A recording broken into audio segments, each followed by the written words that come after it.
Hey everybody, I'm Simi here from CKNW. Today for Pink Shirt Day, we are talking with Reg Krake, who's the Executive Director of Ark Foundation. Hi Reg, how are you? I'm great, Simi. Thanks for having me on. Well, we love having you here, but first off, tell us all about Ark Foundation. What is it? Ark Foundation has been around for about 15 years, and we seek to develop awareness, respect, and capacity in the education system. And our principal vehicle for that is called SOGI-123. SOGI being the umbrella term for sexual orientation and gender identity, which are two different spectra. And so SOGI-123 is working with educators to help provide supports to make sure that school environments are safe and welcoming and ultimately support LGBTQ2 plus students with making sure they are seen and that they can see themselves reflected in the school system.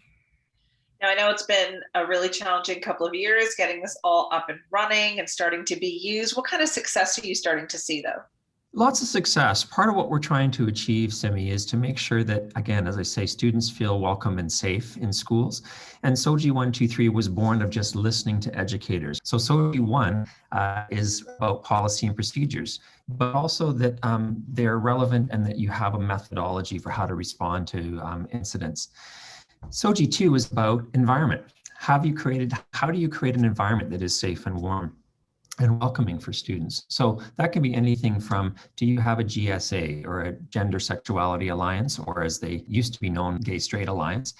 But also, do you have people at the school who are putting up rainbow stickers to say there's support there? Do you have pride celebrations? Do you have inclusive washrooms? How do you do that with a 100-year-old building to adapt those things?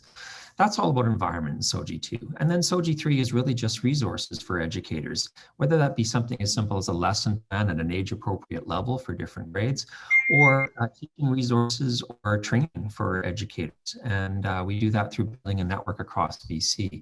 And I want to acknowledge, Simi, that we actually have 12 different organizations, education organizations in the province that work together on SOGI-123, supporting how this makes sense and rolling it out. That includes the Ministry of Education, the BC Teachers Federation, the BC Confederation of Parent Advisory Councils, and a number of other organizations that really have all come together and said this is the right thing to do.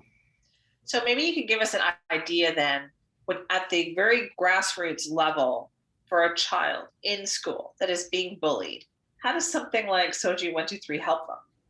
It starts with that education component and making sure that this environment is in a place where that child feels they have support. Nobody wants to feel alone. And, I can tell you from my own experience growing up, I felt like the only kid in the world, and I didn't have any references culturally around me in the school to help support and say that I'm not the only person like that. So those things matter to a child. And we know that LGBTQ youth have a much higher, several times higher rate than the rest of the general population for suicidal ideation and suicidal attempts, in fact, 4 to 7 times on those counts. And that also comes probably from the effects of bullying and discrimination and marginalization. So it becomes really important to make sure that child that you refer to can see themselves and have places in the school they can go to for support, or they can reach out to if something's going awry. So I understand that our foundation has made those resources kind of free, also open to customization. Like, why was that so important? Well, we want educators to be able to access these tools. SOGI-123 is mandated by the BC Ministry of Education as something to weave into the curriculum. It isn't a curriculum itself. It is tools and resources to help weave that in so that, again, educators can make good decisions about how to make this part of their day-to-day practices. And anything from language kids use to how they refer to one another and how they understand how kids are represented in them and around the community becomes really important. So the open access is making sure that the educators, these are not our tools that we've developed. These are actually resources that have been developed by educators and for educators. We just help facilitate and make sure they're available. And we know that even in BC here, all 60 school districts in BC have SOGI district and school leads. And we've been doing this for 5 years, and there's now over 2,000 educators in our network that actually are working on this stuff. And, it's a lot for educators. They're carrying a lot of load. They are busy. this last year with COVID, of course, has been even more stressful for them. And so having tools at their fingertips that are easy and quick to implement really make a difference to them. Do you think it's helped to decrease some kind of bullying behaviors in the classroom, in the hallways? Yeah, and we track, we survey those educators every year. We listen to what they're observing, what their experience is, their own confidence level to be that support, and to see what kind of changes are happening.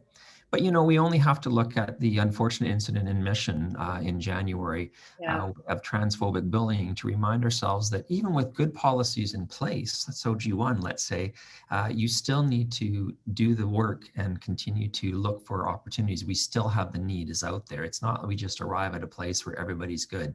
The work still needs to continue. And this is why Pink Shirt Day is so critical. In fact, we both know that the origins of Pink Shirt Day came from homophobic bullying Yeah. in the Maritimes. And, it's good to remind your audience that Pink Shirt Day really is about anti-bullying in general. Absolutely supportive of that.